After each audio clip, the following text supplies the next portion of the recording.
your WTVA Severe Weather Authority forecast with meteorologist Annea Scales. Hey, as that fall actually trickles in slowly, very slowly, but surely trickles in, it sucks, you can't burn anything. You can't even do a bonfire. We do have dry conditions outside of our viewing area, and that's even despite the fact that we had quite a few showers and thunderstorms last night, but that's now moved out of our area into the east, affecting parts of Georgia now, that rain that we saw earlier today. But for this afternoon here at 5:16, northeast Mississippi seeing those dry conditions, not even very much cloud cover as that continues to push towards the east. Now our winds coming in from the north.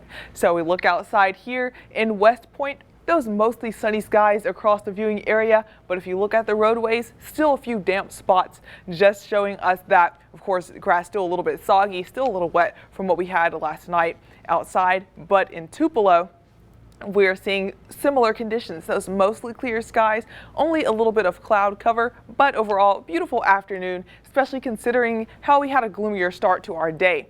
Temperatures feeling very comfortable, showing the lower 80s for most of our viewing area. A little bit cooler farther north though, still in those upper 70s near Corinth.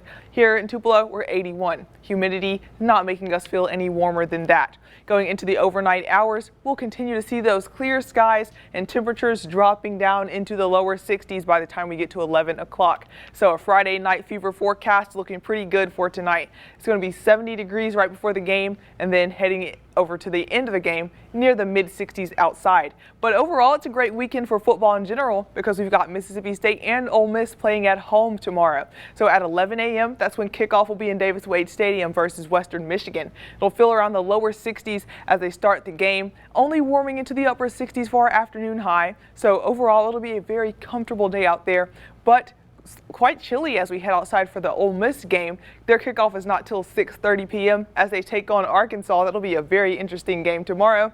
60 degrees there at the kickoff, but then by the end of the game, already in the lower 50s. That's because those overnight lows are going to be very chilly thanks to all those clear skies that we're going to have overnight, letting us get very cool. So this is 7 a.m. tomorrow, seeing those dry conditions, and Storm Tracker doesn't change as we go throughout the day. That's because we're going to be so clear, not even very much cloud cover, certainly no rain. So dry conditions as you're heading outside enjoying those games, just very chilly. I mentioned those overnight lows dropping down very cool. We're going to be around 50 degrees to 49 degrees as we start off our Saturday morning, you can see, but Sunday night, going to be, well, Sunday morning rather, Saturday night heading into Sunday, it's going to be very chilly, lower 40s heading out. Then heading into the work week, warming back to near average in the 50s. Those highs, afternoon highs, going to be very similar. Starting off, going to be way below average. Upper 60s only for Friday and for Saturday and Sunday. But then as we head on to our work week, temperatures finally back to near normal.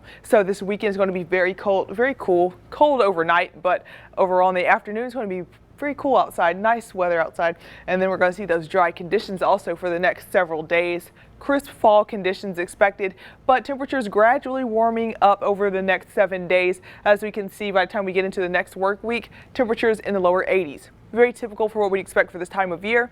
And Michelle, we're going to be seeing those dry conditions we mentioned at the start of the weather, the burn bans. Not going to see our next chance for rain until the end of next week. Thanks, Annea.